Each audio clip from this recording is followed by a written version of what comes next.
번째 토론자 한가람 e스포츠 구단이죠. DRX의 부대표님이십니다.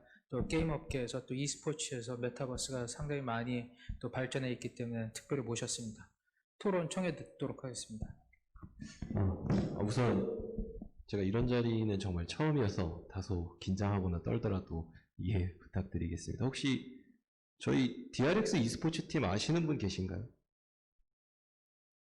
네, 거의 젊은 분들만 손을 드는데 게임을 하는 스포츠 팀이라고 보시면 됩니다. 축구와 마찬가지고. 그래서 저희를 좀 간단히 소개드리면 저희는 4개의 e스포츠 종목을 운영하고 있는 팀입니다. 그래서 전 세계로는 한 350만 팔로워를 보유하고 있고요. 그리고 뭐 세계 대회에서 1위도 많이 해봤고, 나와서 뭐 데프트, 무릎, 문이라는 되게 글로벌 e스포츠 스타들을 보유하고 있는데 아마 모르실 것 같아서 문 선수 같은 경우는 이제 스포츠로 좀 제가 비유를 드리면 베이징 올림픽 때 성화봉송 주자로 나갔었어요. 한국 사람임에도 불구하고 중국에서 워낙 인기가 많아서. 그리고 무릎이라는 선수는 세계대회 나가서 1등을 안 하면 이상한 선수 한 9년째 철권이라는 종목에서. 그리고 데프트라는 선수는 이제 가장 인기 있는 리그 오브 레전드 종목의 선수인데 최근 인스타 통계에서 이제 국내에서는 유명하지 않지만 해외에서 유명한 스포츠 스타 통계 자료가 있는데 1위로 페이커 선수가 찍혔어요. T1 소속의 이제 이상혁 선수인데 그 두 번째로 인기가 많은 선수가 저희 팀 이제 데프트 선수입니다. 그래서 저희는 아무래도 이렇게 글로벌 팬덤을 많이 보유하고 있다 보니까 정말 많은 미팅 요청이 와요. NFT에서도 오고, 블록체인에서도 오고, 뭐 메타버스에서도 오고.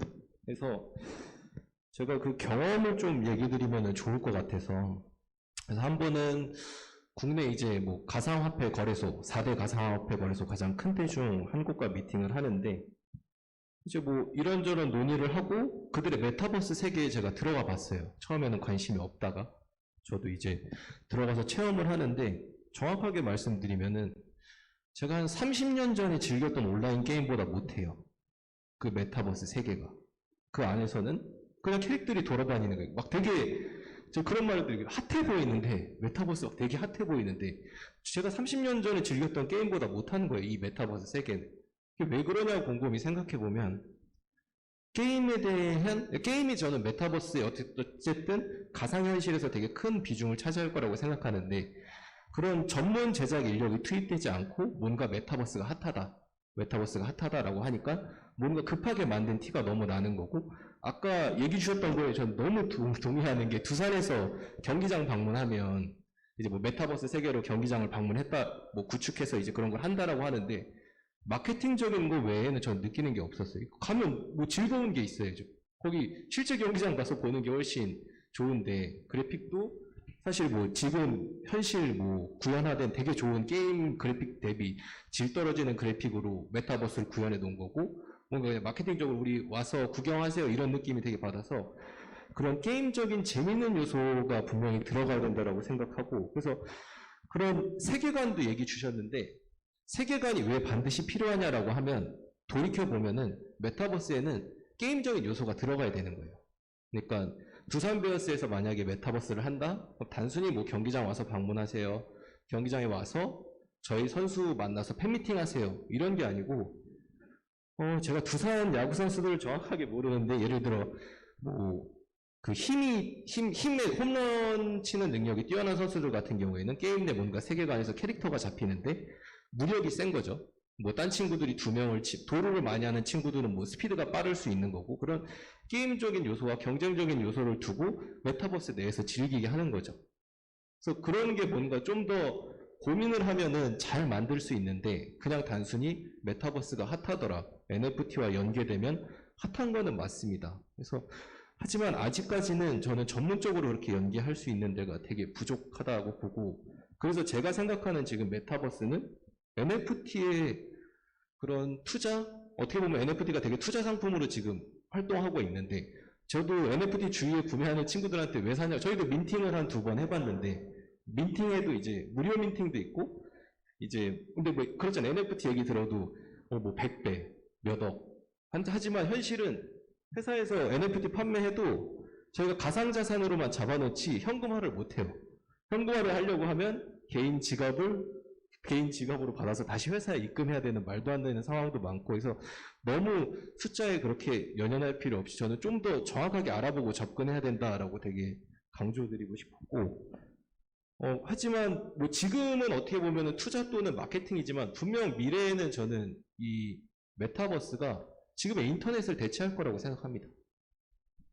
지금 처음에 인터넷 나왔을 때 막 이게 뭐야 막 하고 뭐 그런 거 있었잖아요. 뭐 www 뭐 서울대.com을 먼저 점유하면은 그거에 있어서 가치를 받고, 근데 메타버스도 분명 기술이 지금 덜 발전했을 뿐이지 기술이 발전하면은 그 안에 있어서 하나의 플랫폼이 될 거고, 뭐 여러분이 뭐 만화나 이런 영화 같은 데 보면은 그냥 제가 누워서 자면서 게임에 들어가잖아요. 그런 게 되게 많은데 저는 그게 곧 기술의 발전으로 현실화될 수 있고, 그렇게 누워서 자면서 게임하면서 그 안에서 뭔가 생태계가 만들어졌다고 하면 진짜 메타버스 세계가 올 거라고 생각을 하거든요. 그 안에서 내가 돈을 벌 수 있고, 돈을 번다는 게 무언가 활동을 했을 때 현실에 돈이 된다고 하면은 그 플랫폼의 힘은 정말 거대할 거라고 생각은 합니다. 그래서 제가 얘기 드리고 싶었던 건, 그러면은 스포츠는 뭘 해야 되냐.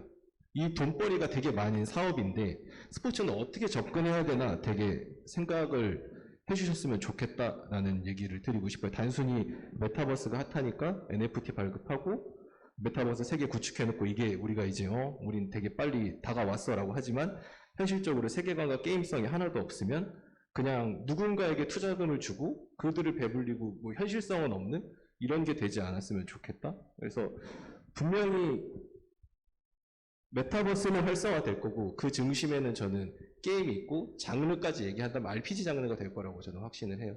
그래서 이런 부분을 좀 더 생각해서 단순히 지금 NFT가 되게 핫하고 메타버스 막 엄청 클 것 같고 막 뭐 몇백억씩 몇백 배 한다는데 그런 거에 너무 현혹되지 말고 좀 더 본질에 대해서, 그러면은 아니 메타버스 내에서 팬들, 스포츠 팬들은 무엇을 즐거워할까? 이런 고민부터 되게 해보면 어떨까? 저희도 미팅을 하면서 저희도 스포츠 팬덤을 너무 많이 갖고 있으니까 안에 게임적인 요소를 넣고 선과 악이 존재하겠죠? 그래서 악이 이겼을 때는 뭐 예를 들어서 저희의 컨텐츠를 하루 동안 반영을 안 한다던가, 저희가 일시적으로 개인 방송이나 이런 다양한 컨텐츠를 하는데 그런 거 안 한다던가, 혹은 선이 이겼을 때는 뭐 선수들의 NFT를 그 친구들과 같이 경험하고 뭔가의 포인트를 주고 구단 운영에 그들이 참여하게 하는 건 어떨까? 이런 거를 되게 고민했었거든요. 너무 재밌잖아요. 내가 게임을 해서 선수를 영입할 수 있는 거예요. 뭐 두산에서 예를 들어서 뭐 어떤 좋은 선수를 영입하려고 하는데 팬들이 의견을 낼 수 있는 거죠. 내가 그 안 메타버스에서 활동을 한 다음에 뭔가를 갖고 나는 여기에 그게 재화 가치가 있다고 하면 나 여기다 투자할게. 선수 영입도 그러니까 궁극적으로는 저는 되게 시민구단도 생각은 해봤어요. 어떻게 보면 이게 가상현실을 통해서 그들이 재화 활동을 하고 구단 운영에도 영향을 미치는. 그러니까 너무 어렵게 생각할 필요는 없는데 어쨌든 스포츠 입장에서 이게 어떻게 다가갈 수 있을까? 그 팬들이 니즈는 무엇일까? 메타버스에서 팬들은 어떤 걸 즐거워할까에 대해서 되게 많이 고민해 보시면 좋을 것 같다라는 얘기를 전달드리고 싶었습니다. 이상입니다. 네, 감사합니다. 박수 한번 보내드리고요. 바로 질의응답 시간으로 넘어가겠습니다. 인터넷 창도 확인해 주시고요. 그 다음에 현장에 계신 분들 먼저 손 드시고 자유롭게 질문해 주시기 바랍니다.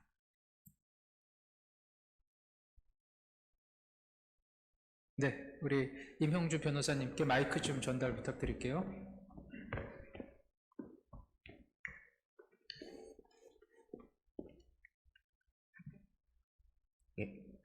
발표하고 토론 너무 재밌게 잘 들었습니다.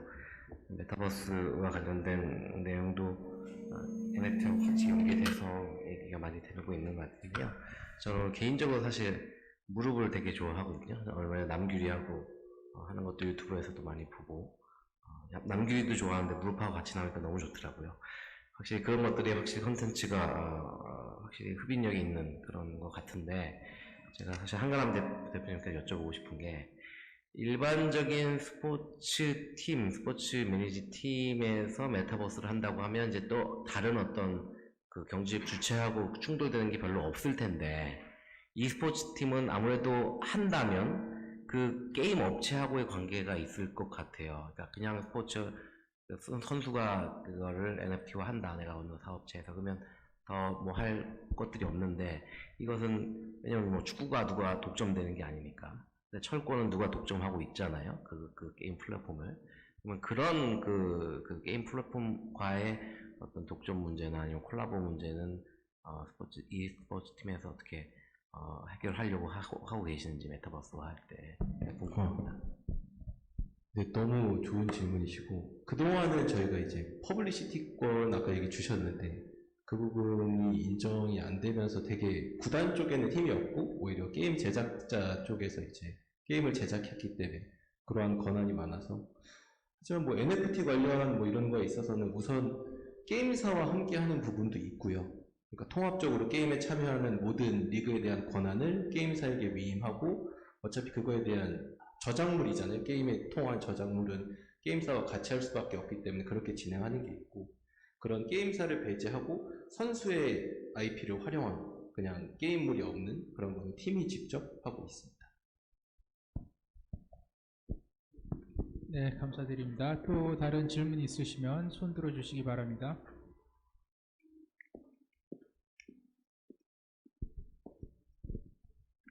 네, 이주성 교수님 손 들어주셨습니다. 앞에 마이크 좀 전달해 주세요. 예, 우선 오늘 너무 좋은 주제로 발표해 주신 김민수 박사님께 진심으로 감사드리고, 좋은 토론 진행해 주신 김현덕 교수님, 그다음 한가람 부대표님 다시 한번 감사드립니다. 제가 김민수 교수님을 비롯해서 두 토론자분께 공통으로 질문을 드리고 싶은 게 있는데요. 사실 이 메타버스가 아까 김현덕 교수님 말씀하셨던 것처럼 사실 코로나 이후에 거의 뭐 코로나와 거의 맞먹는 정도의 양으로 사람들에게 회자되고 거론이 됐던 것에 대해서 저도 충분히 공감을 하는데, 사실 아까 김민수 박사님 발표해 주셨던 것처럼 사실 세대별로 세대에 있어서 세대를 구분해서 봤을 때 이 메타버스나 아니면 아바타를 만들고 운용하고 활용하는 것에 대한 그런 의사나 이런 것들이 굉장히 세대별로 큰 차이가 존재하지 않습니까? 저도 사실 그 초등학생 아이 둘을 키우는 부모 입장에서 아이들이 로블록스를 어느 순간부터 엄청나게 빠져서 재밌게 즐기더라고요. 그러면서 이제 제페토까지 이제 그 영역이 확장이 돼서 아이들과 함께 좀 세대의 격차를 좀 줄여야 되겠다라는 마음으로 온 가족이 모여 앉아서 이 아이패드와 핸드폰을 들고서 제페토에 가입을 다 했어요. 내 식구가 다. 그래서 일주일에 한 번 금요일 저녁에 1시간 동안은 제페토에서 온 가족이 모여서 같이 놀자라고 약속을 하고 한 달 정도 시도를 해봤는데, 아까 그 한가람 부대표님 말씀하신 것처럼 도대체 이걸 왜 하는 거지? 그러니까 제페토에 들어갔습니다. 야, 우리 어디서 만날까? 아빠 한강공원 가요? 그래, 그럼 한강공원을 가자. 한강공원 집에서 걸어서 10분 나가면 한강공원 진짜 있는데 한강공원에서 만나자 되는 거예요, 아이들이. 한강공원을 그거 이제 불러 올려서 거기에 다 가족이 들어갔는데 뭐 비슷하게 만들어놨죠. CU도 있고 CU에 들어가면 음료수를 내가 가지고 나올 수도 있고 막 이런 상황들은 다 설정이 돼 있는데, 도대체 여기서 우리가 뭘 하고 있는 거지? 한 달 정도 이렇게 하다가 결국은 저랑 와이프랑 모두 두 손 두 발 다 들고, 야, 엄마 아빠 못하겠다. 차라리 그 시간에 너희가 편하게 아이패드로 로블록스를 할 수 있게 허락해 주겠다 라고 방향을 선회를 했는데요. 사실 그 메타버스에 관련돼서 일반 소비자, 특히 저와 같은 X세대나 베이비부머 세대 같은 경우는 사실 메타버스에서 도대체 무엇을 해야 할지에 대해서를 공감할 수 있는 부분이 매우 적고, 그리고 사실 이 부분에 대해서는 그 메타버스의 전문가분들도 아마 입 모아서 공통적으로 말씀들을 하시는 것 같아요. 특히 이제 우리가 스포츠 메타버스라는 독특한 이 관점에서 봤을 때, 그렇다라면 이 MZ세대뿐만이 아니라 X세대를 포함한 더 고령에 있는 베이비부머 세대들까지 좀 아우를 수 있는 그런 스포츠의 속성을 지닌 메타버스를 구현하기 위한 뭐 제안이라던가 아니면 어떠한 형태의 스포츠 메타버스를 우리가 구상을 한다면 조금 더 범세대적인 그런 메타버스 참여나 소비를 촉진시킬 수 있을지 혹시 아이디어가 있으시면 부탁드리겠습니다. 감사합니다. 이준성 교수님께서 말씀하셨던 것과 같이 저희 가족도 뭐 옹기종기 앉아가지고 초등학생 2학년 그 딸아이와 이제 만들다가 말았습니다. 영화를 만들다가 말았고요. 근데 메타버스라는 것이 가지고 있는 특징, 역할과 기능이 무엇인지에 대해서 저희가 먼저 생각을 해봐야 될 것 같습니다. 아마 메타버스라는 곳에서 아까 제가 마지막에 말씀드렸던 내용 중에 의료, 건강에서 많이 사용이 되고 있다라고 합니다라고 제가 그 차트 보고선 이야기를 드렸었는데요. 그 이야기는 익명성이 보장이 됩니다. 익명성이 보장이 되고 간편하고 비용이 저렴합니다. 그래서 그런 기능적인 특징들을 저희가 우선적으로 파악을 하고 그 기능들을 살리면서 그 기능 때문에 저희가 참여할 수 있는 스포츠 콘텐츠들이 무엇일지 한번 생각해 봐야 될 것 같습니다. 단순히 저희가 메타버스, 얘들아 메타버스에서 가서 하자라고 하면 그냥 아빠 저희 한강 가서 이야기를 하면 되지 왜 그냥 전화를 하세요 이 수준밖에 안 되는 것 같고요. 그래서 근데 메타버스라는 것을 아까 한가람 대표님께서 이야기하셨듯이 게임이었으면 안 옵니다라고 얘기하셨어요. 분명히 그것은 재미를 말씀하시는 것 같고요. 그리고 팬 차원에서 구단의 팬 서비스를 위한 차원에서 할 수 있는 것들 두산이 못하는 것이 아니라 LG가 못하고 있는 것이 아니라 할 수 있는 역할이 생각을 할 수 있고 만들 수 있는 컨텐츠라는 것이 아마 그 정도로 제한되지 않을까라고 생각을 하고요. 반면에 성공하고 있는 메타버스 컨텐츠가 무엇이느냐? 저는 지난주에도 메타버스 세상에서 1시간씩 시간을 보냈거든요. 이번 주만에. 오늘 아침에도 G프트 타고 왔습니다.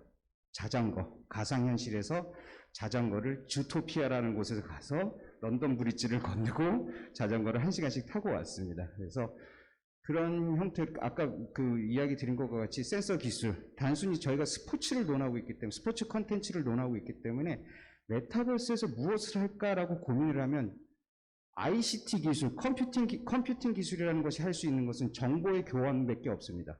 그렇죠? 그래서 그 외에 다른 기술들이 있다면 그것이 무엇일지를 저희가 고민하고, 그래서 스포츠 컨텐츠에 대한 개발들은 정말 뭐 스포츠 마케팅을 하시는 분들, 컨텐츠를 공부하시는 분들, XR 실감 영상 하시는 분들, 스포츠 역학을 하시는 분들, 이 모든 분들이 함께 머리를 맞대고 또 컴퓨팅 하는 분들, 또 그런 알고리즘을 계산하는 수학자들이 함께 모여서 무엇이 좋을지에 대해서 섬세한 고민이 필요하지 않을까라고 생각합니다.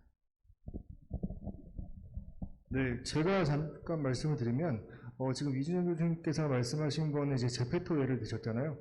그거는 사실 아까 이제 제가 초반에 이제 말씀드렸던 4가지 분류 중에 이제 가상 세계일 뿐인 거고요. 사실 좀 전에 김현득 교수님이 자전거를 타고 오셨다라고 했는데 그것도 아까 말씀드렸던 그 미러월드의 일부분이기 때문에 우리가 흔히 생각하기에 메타버스라고 하면 가상 세계만을 사실 떠올리는 경우가 많기 때문에 그런 한정적으로 지금 생각이 드는 것 같고요. 그리고 아까 말씀하셨던 그런 한강에 가는 그런 메타버스에서 한강을 가는 거는 제가 봤을 때는 사실 세대의 차이인 것 같아요. 어떻게 보면 좀 안타까운 얘기긴 하지만 지금 어린 세대들 그리고 Z세대들은 사실 뭐 우리가 흔히 얘기하기에 디지털 네이티브라고 얘기를 하잖아요. 어려서부터 아기 때부터 이제 휴대폰을 보면서 가지고 놀면서 자랐고 이들은 이게 너무나 익숙한 세대들이고 요즘 젊은 세대들은 카페에 앉아서 만나서 있어도 카톡을 합니다. 우리들은 커피를 마시면서 얘기를 했지만 그들은 만나 있어도 카톡을 하는 게 더 익숙하고 더 편한 세대들이기 때문에 제페토상에서 한강 가자 해서 한강 갔을 때 아무렇지도 않은 거죠. 그들은 그게 그냥 당연한 거고 그냥 편한 건데 우리가 보기에는 기성세대들이 보기에는 도대체 여기를 왜 그냥 가지 여기를 가서 뭐 하자는 거야 라는 생각이 드는 것 같아요. 제 생각은. 그래서 이제 그거는 약간의 좀 세대 차이가 아닐까. 그러다 보니 X세대보다 더 윗세대인 이제 베이비 부모 세대들 입장에서는 메타버스라는 것 자체를 이제 별로 관심이 없다라고 보여지는 것 같습니다. 답변 감사드리고요. 우리 말씀하시려고 말씀. 그냥 짧게 얘기 드리겠습니다. 그러니까 세대 차이보다는 저는 기술에 따라서 또 차이가 발생할 수 있다라고 생각하는데, 간단하게 예로 그게 한강이 아니라 예를 들어 파리 에펠탑이다. 그리고 루브르 박물관이다. 근데 기술의 발전으로 우리가 메타버스로 들어갔는데 똑같다. 정말로 시각이 인지하는 게 별 차이가 없다. 그 안에서 그런 미술품을 관람하고 아빠와 아들이 대화를 나누고 똑같은 주제로 떠들 수 있도록 저는 다른 얘기가 되지 않을까 생각합니다. 네, 시간이 좀 지났는데 마지막으로 한 분 정도 질문을 좀 해주시면 좋을 것 같아요. 질문 꼭 아니더라도 코멘트도 괜찮고요.